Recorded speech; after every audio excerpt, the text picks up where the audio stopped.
Hey everybody, it's Jeff. Welcome to another episode of Stay Rad Wine Blog TV. You know Mother's Day. It's a week from Sunday. And I felt like getting started a little bit early. So I swung by the store for about $8. I picked up this Mommy Juice red wine. This is kind of a fun one because it is...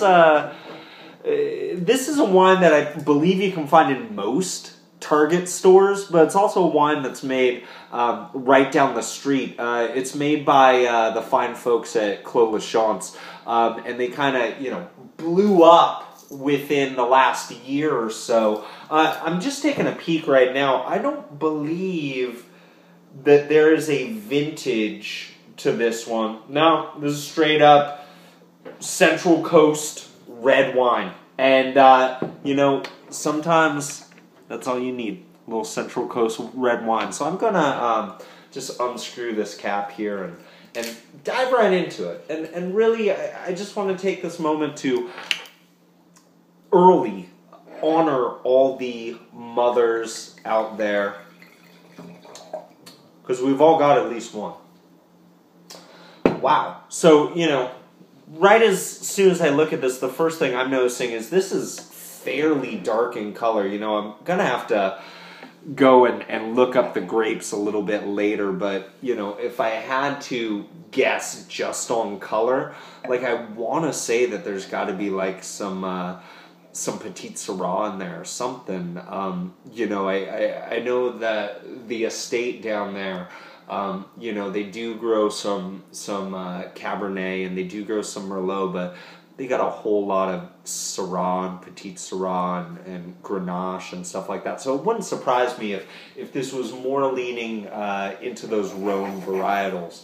On the nose, there's a touch of oak there. There's definitely some dark berry fruits, some blackberry in there. There's some plum in there as well.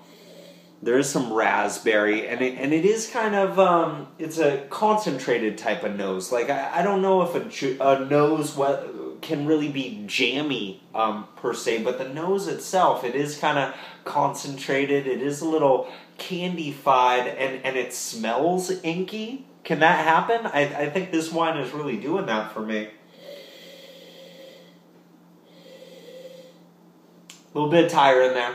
You gotta like that. So, let me give it a sip here.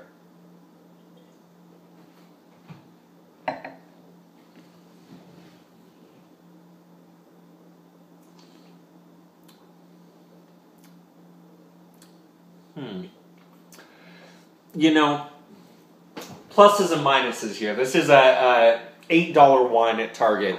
And I gotta say, the first thing that came off to me is that for an $8 wine, this has a very, dare I say it, almost an expensive mouthfeel. There really are a whole bunch of tannins there. There's a really nice grip on it. The problem is, though, on the tail end, those tannins are almost bordering on being a little bit too astringent on the tail end. They're feeling good, they're feeling smooth, and then they just kind of fall apart. They just start stabbing you at random places along your tongue and along the back of your mouth and along the outside of your cheeks here. Let me go in again and see if I can pick some fruits out here. But again, there is some structure, there is some body to this wine, which I was not expecting.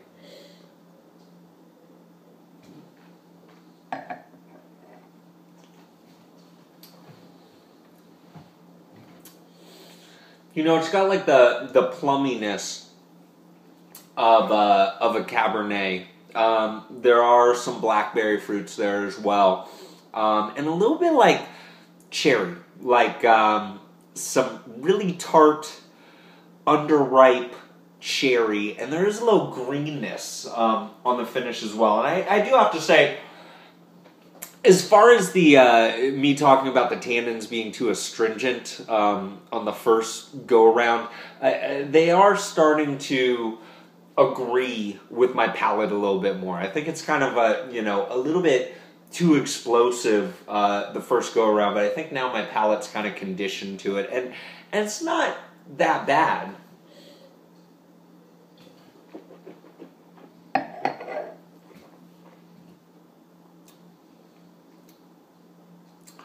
Yeah, honestly, I think this is a fine wine. The only problem is it is just a little bit too bitter on the finish. Like, it comes at you strong, which I like, but it's just, yeah, it's just too astringent on the finish. We had the makings of like a 87, 88 pointer, but due to the awkwardness, due to the fact that the wine is just a little bit too disjointed, I gotta knock it down to like an 83. For $8, I'm not angry at you. For a non-vintage novelty wine, I can't be that upset. It's not like that crappy Baker's Dozen junk that I tried a couple months back. I mean, there are some aspects that you do need to respect about this, just like you need to respect your own mom.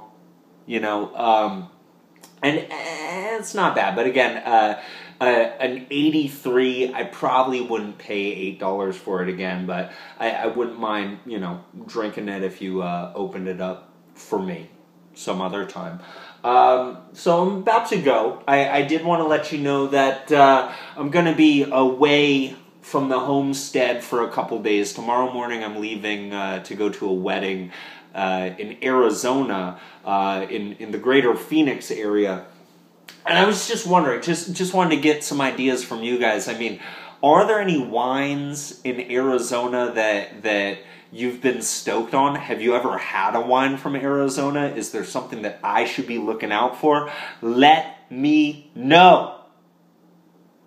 Everybody, stay rad.